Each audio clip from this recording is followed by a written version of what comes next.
Los niños pueden subirse a su clase, todos los que tengan menos de... los que son niños, pues. Entonces los niños pueden subir a su clase. Uh-huh.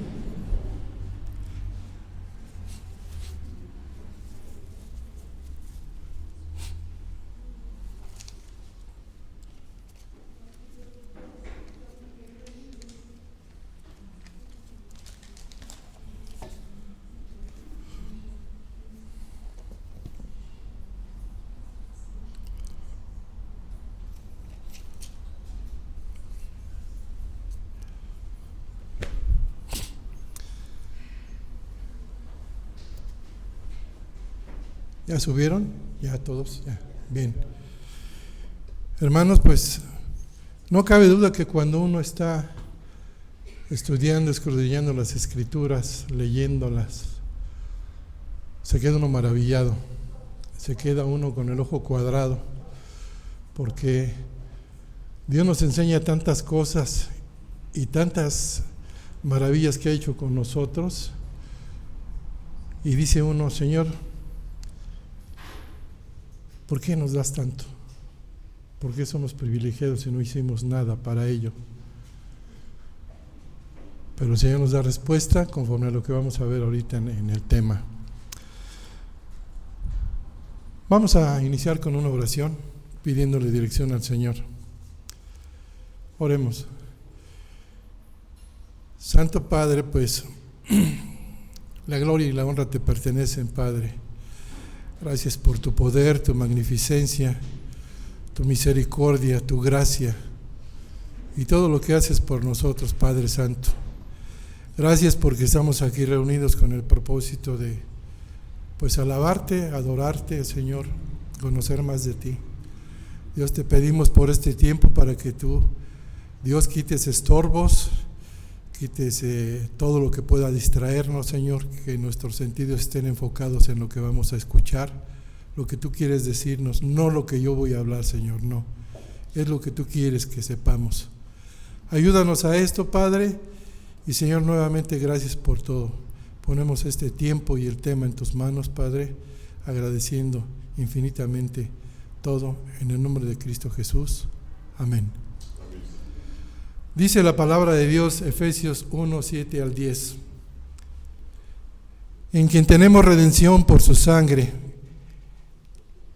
el perdón de los pecados según las riquezas de su gracia, que hizo sobreabundar para con nosotros en toda sabiduría e inteligencia, dándonos a conocer el misterio de su voluntad, según su beneplácito, el cual se había propuesto en sí mismo de reunir todas las cosas en Cristo, en la dispensación, o sea, el conceder, el otorgar, el cumplimiento de los tiempos, así las que están en los cielos como las que están en la tierra. En quien tenemos redención por su sangre. Esta palabra redención significa que se logra una liberación con resultado del pago de un rescate. Ahora, ¿por qué habríamos de necesitar nosotros una liberación? ¿Y por qué es tan importante la redención? Bueno, la razón es porque el hombre es un pecador corrompido, perdido y no hace más que pecar. Es esclavo del pecado, y como todos somos pecadores y éramos esclavos del pecado, estábamos irremisiblemente perdidos y destinados a la condenación. Eso es una realidad. Tú y yo estábamos bajo esa condición, así estamos. Hoy, gracias al Señor, estamos en otra condición que vamos a ver. Así éramos, es fuerte, pero ciertamente el hombre corrompido, perdido y no hace más que pecar.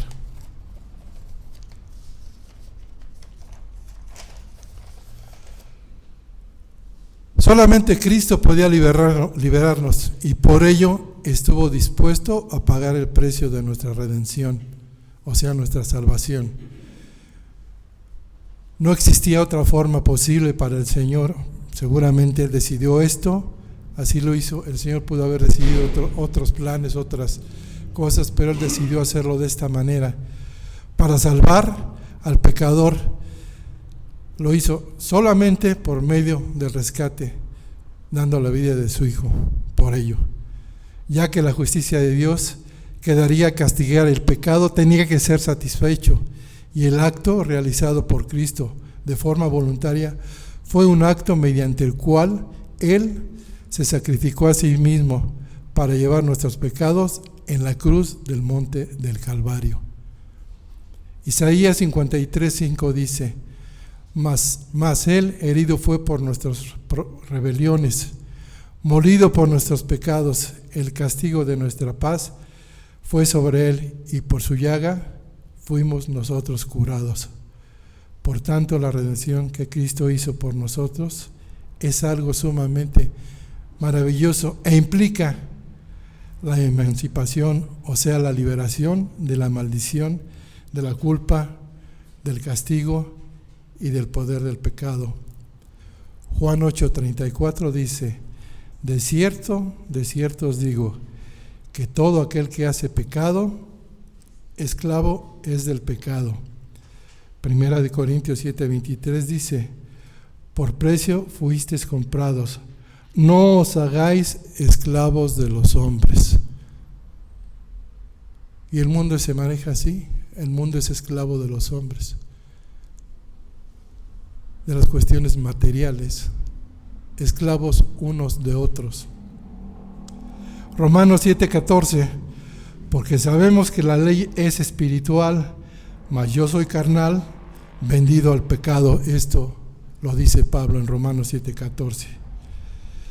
Esta redención se logró por medio de la sangre de Cristo, dando su vida en favor de los redimidos.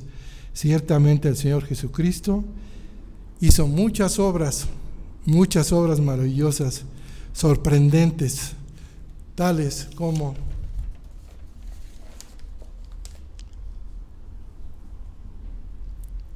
calmar las enfurecidas olas del mar, echó fuera demonios, limpió leprosos, abrió los ojos de los ciegos, hizo escuchar a los sordos, alimentó multitudes, sanó enfermos y hasta resucitó muertos.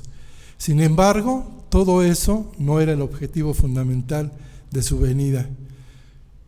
Lo fundamental fue venir y buscar y salvar a quienes, a los perdidos, a los que estábamos perdidos. Ese era el fundamental propósito que había en la venida del Señor. ¿Y lo hizo de qué manera? Dándose a sí mismo en rescate por muchos, como tú y como yo.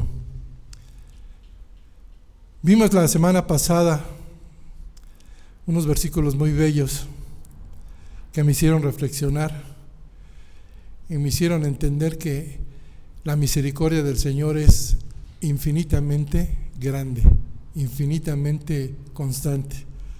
¿Por qué lo digo? Porque estos versículos hablan de que nos bendijo, que nos escogió, que nos adoptó, que nos predestinó, que nos adoptó como sus hijos, y nada más según por el puro afecto ¿de qué? De su voluntad. Cuando vi esto me quedé maravillado, digo: Señor, no cabe duda que tu amor es infinito, y lo que haga yo, por más que haga, no podré jamás pagar y devolverte lo que has hecho por mí. Estos primeros versículos también del libro hablan de una manera asombrosa del tiempo. Nos salva de la eternidad cuando el Señor determinó su perfecto plan de redención del hombre. Nos habla del pasado, cuando nos eligió antes de la fundación del mundo y nos predestinó para ser adoptados como sus hijos y nos hizo aceptos en el amado Señor Jesucristo.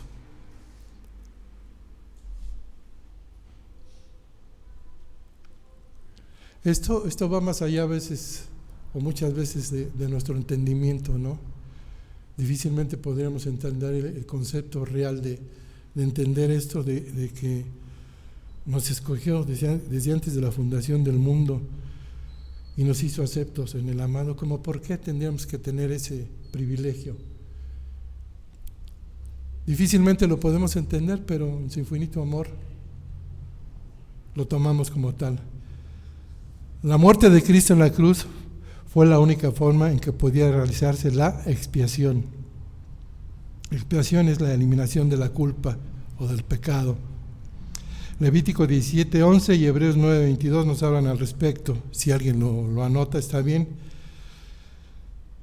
Y la sangre de Cristo, como la del Cordero sin mancha y sin culpa, es y fue el único medio por el cual podía llevarse a cabo la redención. Por eso dice, en quien tenemos redención por su gracia.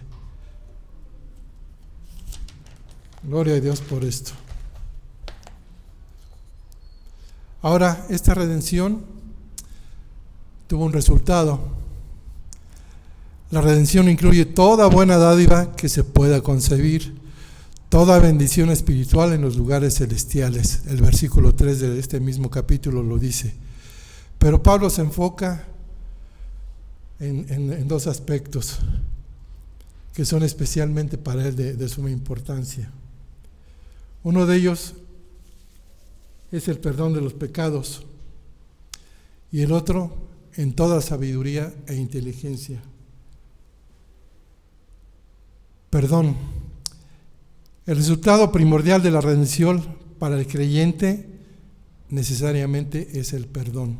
Repito, el resultado primordial de la redención para el creyente es el perdón. Una de las verdades centrales tanto en el Antiguo Testamento como en el Nuevo Testamento. Tristemente hoy vemos que en muchas escuelas o muchos lugares donde hay enseñanzas para superación personal, dicen que, por ejemplo, la psicología sostiene que no podemos ser culpados de nuestros pecados, ya que la culpa es de nuestros genes, nuestro ambiente, nuestros padres o algún otro agente externo. Pero ¿saben qué? Lo cierto es que eso es una equivocación, una aberración enorme, porque el pecado de una persona es su propio pecado, su propia falta, y la culpa es solo suya. ¿Por qué culpar a los demás de lo que estamos haciendo? Es que mi papá era así, es que mis amigos. Nada de eso. Uno es responsable ante Dios de nuestros actos, de lo que hacemos, de lo que pensamos, de lo que vemos, de lo que hacemos. Dios no puede ser burlado.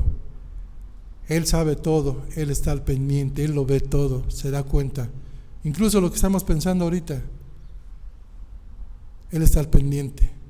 ¿Por qué? Porque es omnisciente. Todo lo ve.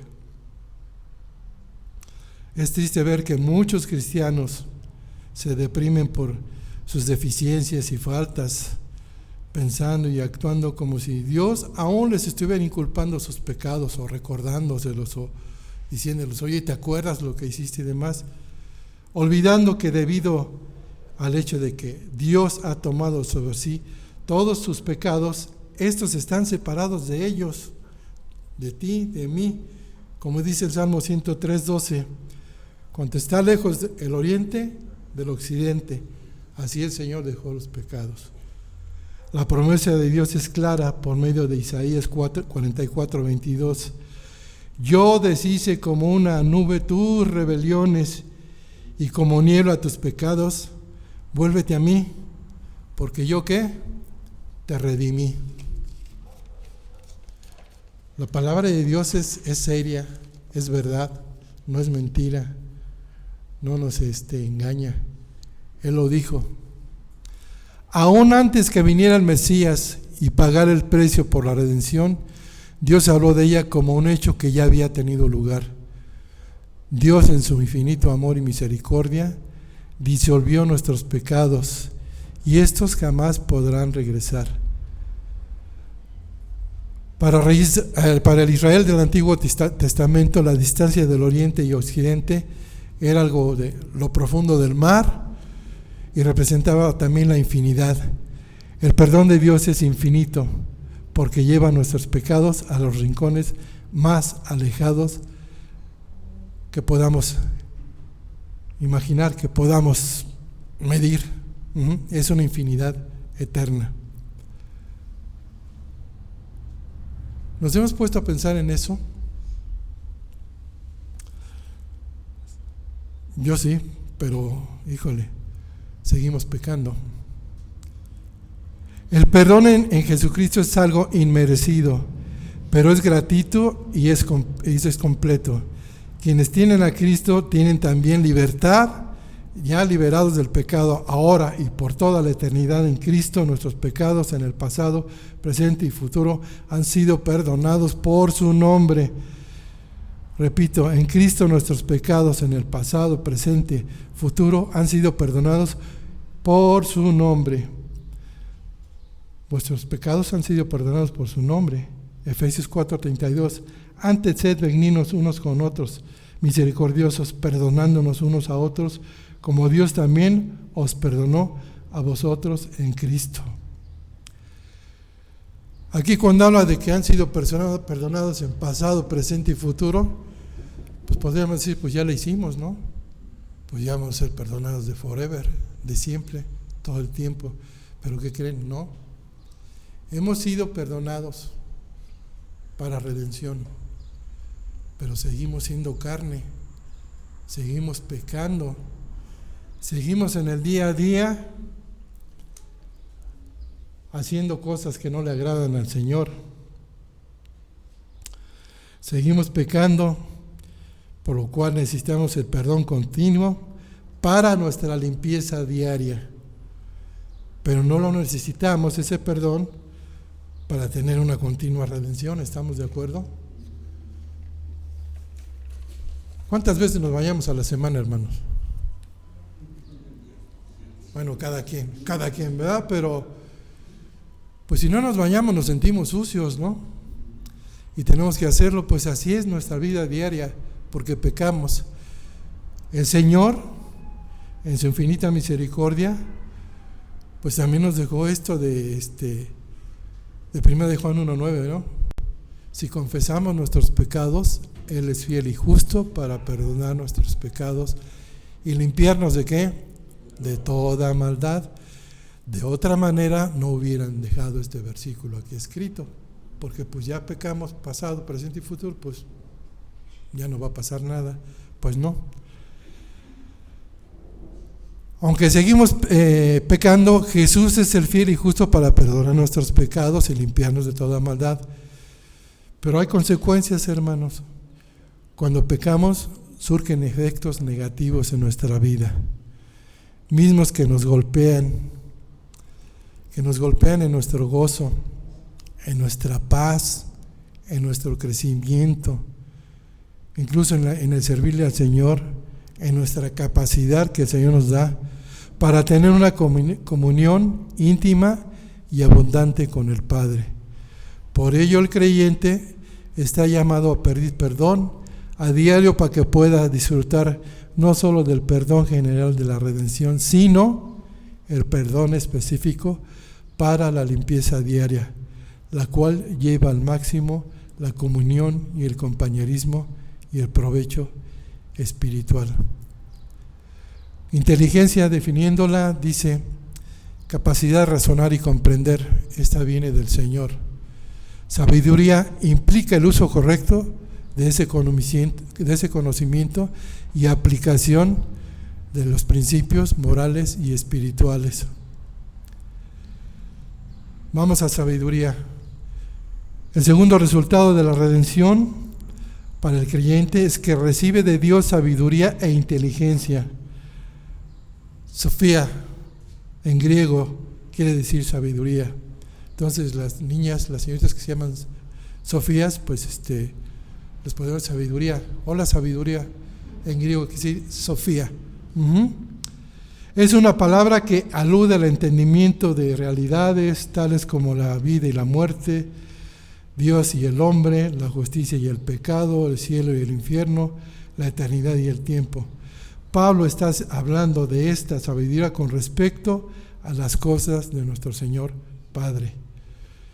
Y ahora en griego, prognosis es inteligencia, prognosis.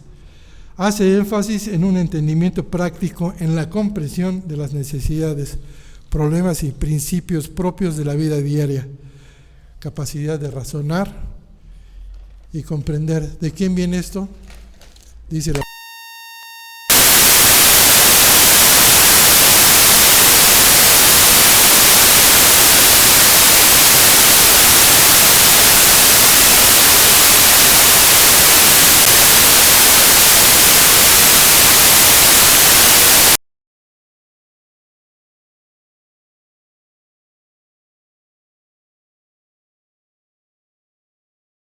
para hacerlo, pero agradecido con el Señor porque Él me ha permitido hacer eso y me lo permite seguir haciendo.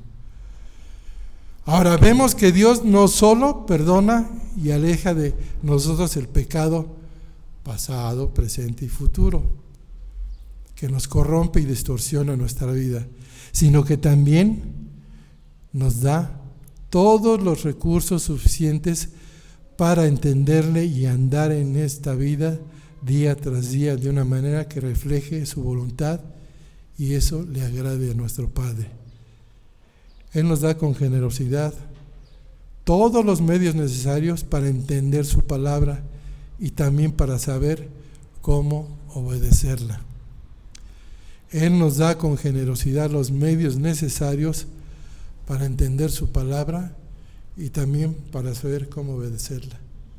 Esto lo tenemos en nuestras manos, gloria a Dios. Alguna vez, seguramente todos han escuchado esto del diario de una Biblia, ¿no? Según la Biblia está escribiendo su diario y escribe: el 1 de enero me sacaron del librero para hacerse propósitos durante los 365 días del año y leyeron una porción de mí. Terminando, la guardaron. Me volvieron a sacar el 10 de mayo para dar gracias por la mamá. Dieron gracias y vieron unos versículos de mí y la volvieron a guardar. Y así tocó varias fechas la Biblia. Llega el 24 de diciembre y me volvieron a sacar. Leyeron la porción del nacimiento de Jesucristo y lo que sucedió en esa época. Me volvieron a guardar. Dice, y así pasé meses, años. ¿Esto será una realidad o será nada más una ocurrencia que quien escribió esto? Es una realidad, tristemente, porque muchas veces la Biblia la tenemos ahí guardada, la tenemos almacenada y es triste. La razón de la redención. ¿Por qué ha hecho Dios tanto por nosotros? ¿Por qué nos ha bendecido con toda bendición espiritual? ¿Por qué? Bueno, Dios redime al hombre con el fin de que Él pueda reunir todas las cosas en sí mismo. O sea, Dios redime al hombre con el fin de que el Señor pueda reunir todas las cosas en sí mismo. Y el tiempo de esa reunión será cuando, en el reino milenario, que es el tiempo del cumplimiento de los tiempos, cuando la historia llegue a su consumación, cuando llegue el reino, la eternidad comience de nuevo y el cielo nuevo y la tierra nueva sean establecidos. Se cumplirá lo que Dios habla, lo que se propuso en sí mismo, reunir todas las cosas en Cristo, así las que están en los cielos como las que están en la tierra.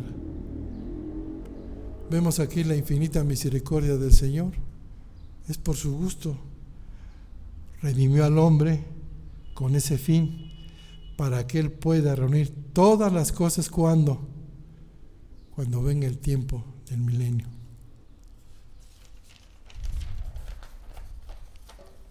Ahora, Jesucristo es la meta de la historia. Y la única resolución posible de la historia es Jesucristo. El paraíso perdido en Adán es restaurado ¿en quién? en Jesucristo, solamente en Él. Y en ese momento el mundo podrá proclamar y decir: en el nombre de Jesús se doble toda rodilla de los que están en los cielos y en la tierra y debajo de la tierra, y toda lengua confiese que Jesucristo es el Señor, para gloria de Dios Padre. Filipenses 2, 10 al 11.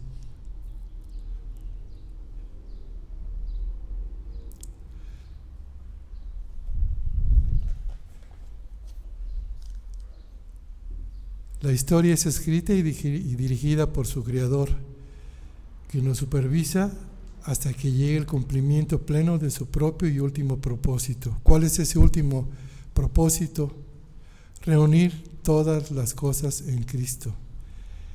El diseño, su gran plan en el pasado eterno, y ahora lo desarrolla de forma soberana conforme a su voluntad, que es divina. Además, en el cumplimiento de los tiempos, Él hará que se realice de manera completa y perfecta en su Hijo, en quien operará para siempre y por siempre en armonía de justicia y renovación perfecta junto a todas las cosas, así las que están en los cielos como las que están en la tierra. Ese es un futuro hermoso, un futuro precioso. Así las que están en los cielos como las que están en la tierra. O sea, va a amalgamar todo eso el Señor de una manera perfecta, hermosa. Ahora, ¿por qué querría Dios vivir en nosotros? ¿Y cómo puede hacerlo? O sea, ¿por qué querría vivir en un corazón de nosotros? ¿Cuál sería la razón del Señor?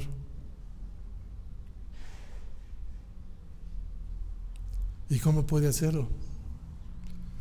Bueno, pues el Señor, después de todo, Él es santo y nosotros somos carne humana con debilidades, fallas, fracasos, necedades. Y la respuesta es porque Él nos ama y elige hacer su hogar en nosotros. Él lo hace sencillamente porque Él es Dios, porque Él quiere, porque así le place. Él tiene la capacidad de hacerlo y hace lo que quiere. Y Él elige hacer su hogar en nuestros corazones. Y Él elige hacer su hogar en nuestros corazones. ¡Wow! Ahora, esta elección del Señor no se basa de ninguna manera en alguna acción que hayamos hecho nosotros o hayamos procurado o quisiéramos hacer, pero para nada. Esto se basa únicamente en que Él es el Señor y Rey de señores, y por su infinita gracia y el poder y su misericordia lo ha hecho posible. Él lo quiso hacer de tal modo que una vez que somos hijos del Señor, el Señor mora en nuestros corazones. Ahora, ¿cómo nos encontramos ante esta situación? ¿Cómo tenemos el corazón? El corazón en donde vive el Señor, en donde está.